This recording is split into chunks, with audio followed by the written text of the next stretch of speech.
Hi everyone, welcome to Touch to Click. In this video you will learn how to delete Windows Update files to free up storage space and keep your system clean. Now let's get started. Step 1. Open File Explorer from the bottom taskbar. Step 2. Scroll down on the left panel and click on This PC. Step 3. Open the local disk where Windows is installed. Usually it is the C drive. This drive contains all important system files and Windows data. Step 4. Click on the Windows folder. This folder stores core Windows system files, settings, and update-related data.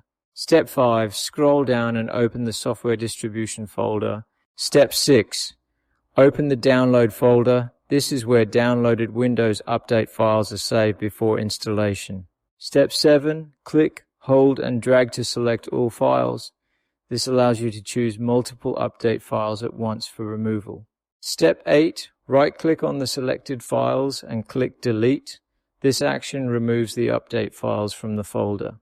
Step 9. Provide administrator permission if prompted. This is required because you are deleting system-related files.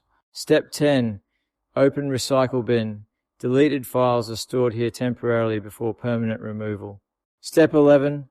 Click Empty at the top to permanently delete the files. This frees up disk space and completes the process. Thanks for watching. Don't forget to subscribe to Touch to Click for more helpful tutorials.